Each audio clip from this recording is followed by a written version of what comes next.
Hey everyone, we're checking out Torchlight Infinite closed beta. Two things to disclose straight away. One, thank you to Torchlight Infinite for giving me access to the closed beta. And secondly, I've never played any of the previous Torchlight games before. I am a Diablo 3 and Path of Exile player, and currently in a rank 1 Shadow Clan in Diablo Immortal.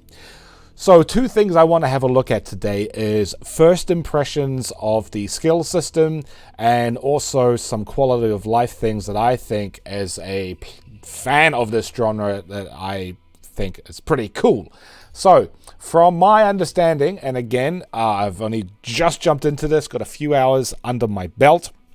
The skill system reminds me a lot of the 6-link system in Path of Exile, where you have your specific skills in here, and you can change them in terms of purchasing or finding the particular skills, and then you can have the augmentations, up to 5 augmentations per skill, which then can change, augment, buff, provide additional bits and pieces.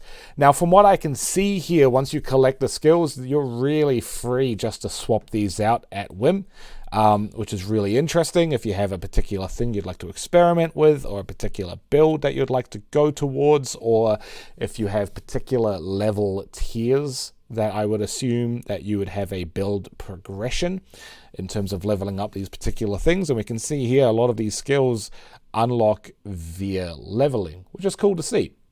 This is something that I'm really excited about because I can see here there doesn't seem to be a particular rigid skill tree progression in terms of you're this type of build, you do that. That's one thing I really like about Path of Exile.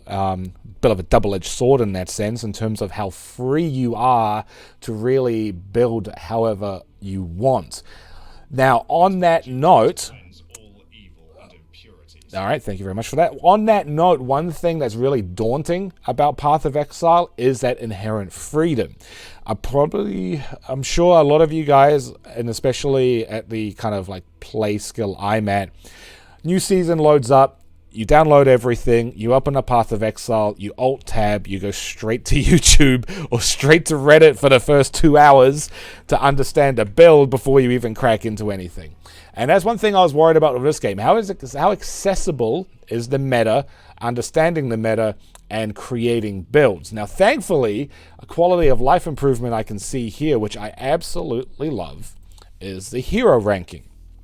I'm going to be sifting through this quite a lot. What it allows you to do is select your particular hero, and you can see here, this is all based on player statistics, so in terms of how many people are playing particular builds, find that hero and then start looking at the most popular skills and supports and gear.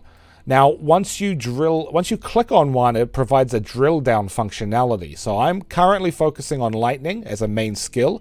If I click on that, it then shows me the top percentages in terms of the 5 link for those main skills and the additional supports that anyone running that as a primary skill is currently using. Now that's really exciting because what that does for me is, because it's built into the game, it eliminates the alt-tab or needing a secondary screen to be trolling YouTube, to be trolling Reddit, to be trolling communities in terms of finding this information. And like I said previously, with most season starts, I spend the first night just not on the game. I'm actually watching videos and bits and pieces. So rather than having to sift through particular videos that might get outdated or have maybe a explicit bias with their type of playstyle, you're really free to have a look through the actual community within the game and start looking at what's currently happening. Also, as well, on that note, in terms of viability, in terms of things being outdated, there's snapshots. So day 1, this is what people are doing. Day 2, this is the meta change. Day 3, so on and so forth. I am genuinely really excited about this because it's in-game and it's functionality to allow you to keep up to date with meta and to see trends or any particular players. As we can see here, we've got snapshots of particular high-ranked players, so you can quickly click on them and go straight in, start sniffing around in their particular builds. What are they running? How are they running it? What are their skills? What are their talents? What are their traits? What are their stats? And if you see a player that you think, you know what, that's pretty cool, you can actually save that as in your collection and then easily access that and start copying away. This probably for me is going to be what I'm going to spend a lot of my time on initially. Whilst I understand the game's functionality, the gameplay, and understand the ins and outs while I'm doing my leveling up.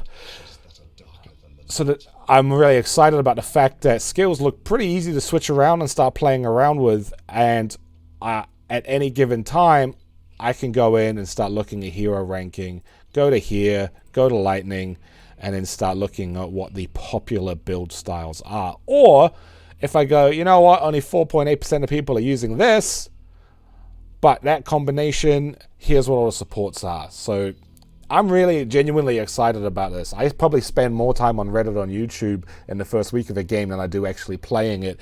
And this keeps me in the game where I have more of a chance of actually playing the thing. Anyway, let me know what you guys are thinking about this for now. Or, hey, I'm a new player, so give me some tips, give me some suggestions, give me some feedback if you are also playing, and this particular player as well. I'll try and find you in hero ranking, and you can help me make a viable build. All right, see you guys.